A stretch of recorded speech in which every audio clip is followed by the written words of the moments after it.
सैफ अली खान हल्ल्याप्रकरणी पोलिसांच्या 35 टीमची स्थापना, 35 पथकांपैकी 20 लोकल पोलीस तर 15 क्राईम ब्रांच पोलिसांची पथकं. सैफ अली खानवरील हल्लेखोराचं नवं सीसीटीव्ही फुटेज समोर. हल्ल्याच्या उद्देशानं वर जाणाऱ्या आरोपीचं जिन्यावरील सीसीटीव्ही हाती.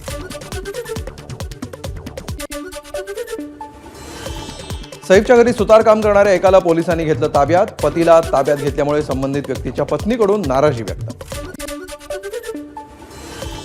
सैफ हल्ला प्रकरण. शाहिद नावाच्या संशयिताला पोलिसांनी मुंबईच्या गिरगावमधून घेतलं ताब्यात. शाहिदवर याआधीच 5 ते 6 घरफोड्यांचे गुन्हे दाखल.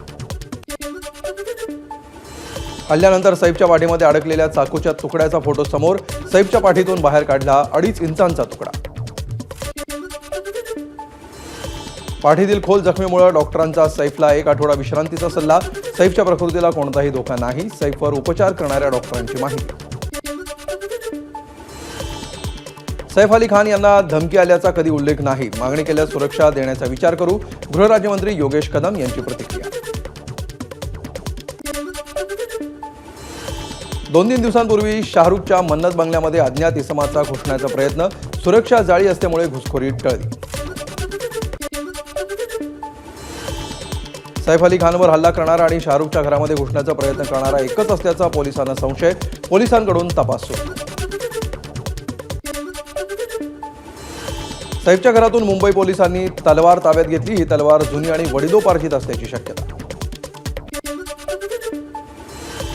परभणीतील सोमनाथ सूर्यवंशीच्या मृत्यूचं प्रकरण. समितीच्या चौकशी कालावधीवर सूर्यवंशी कुटुंबीय नाराज. चौकशीला 3 ते 6 महिने नको. महिनाभरात चौकशी पूर्ण करा. सूर्यवंशी कुटुंबियांची मागणी. संतोष देशमुख यांच्या हत्या प्रकरणामध्ये त्यांचे भाऊ धनंजय देशमुख आज जबाब नोंदवण्यासाठी न्यायालयात जाणार होते, परंतु प्रकृती अस्वस्थ असल्यामुळे न्यायालयामध्ये जाणार नसल्याची धनंजय देशमुखांची मागणी. धनंजय देशमुख यांच्याशी वेळोवेळी बोलत असतो. शिवसेना म्हणून आम्ही देशमुख कुटुंबासोबत. मंत्री उदय सामंत यांची प्रतिक्रिया. वाल्मिक कराडच्या दुसऱ्या पत्नीच्या नावे पुण्यामध्ये आणखी 3 फ्लॅट्स. दुसरी पत्नी ज्योती जाधवला वाल्मिक कराडपासून 2 मुलं असून त्यांच्या नावे देखील काही संपत्ती खरेदी करण्यात आल्याची माहिती.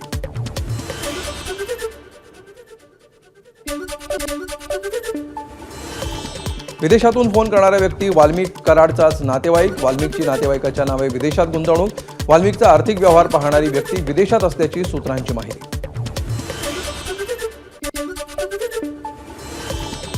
संतोष देशमुख हत्या प्रकरणाचा तपास आता अनिल गुजर यांच्यासह सीआयडीचे किरण पाटीलही करणार. मकोका कायद्याअंतर्गत कारवाई झाल्यास तपास डीवायएसपी रँकच्या अधिकाऱ्यांकडे सोपवला जाईल. बीडच्या वाहेरा गावामध्ये जमावाच्या हल्ल्यामध्ये 2 भावांचा मृत्यू तर 1 जण गंभीर जखमी. 8 संशयित पोलिसांच्या ताब्यात. जुन्या वादातून घडली घटना. बीड अंबाजोगाई रोडवरील मस्सा चौक टोलनाका वादाच्या भोवऱ्यात. या टोलनाक्यावरून 28 मे या दिवशी आवादा कंपनी मॅनेजरचं अपहरण. तसंच या टोलनाक्यावरून संतोष देशमुखांचंही अपहरण झालं होतं. बीड जिल्ह्यामध्ये गंभीर गुन्हे करून फरार झालेल्या आरोपींच्या संख्येत वाढ. 2023च्या तुलनेत 2024मध्ये 369 वॉन्टेड गुन्हेगारांमध्ये वाढ. अजूनही 1779 वॉन्टेड आरोपी फरार.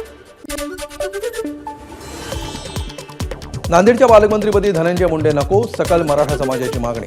मुंडेंकडे नांदेडचं पालकमंत्रीपद दिल्यास रस्त्यावर उतरण्याचाही दिला इशारा. एबीपी माझा, उघडा डोळे बघा नीट.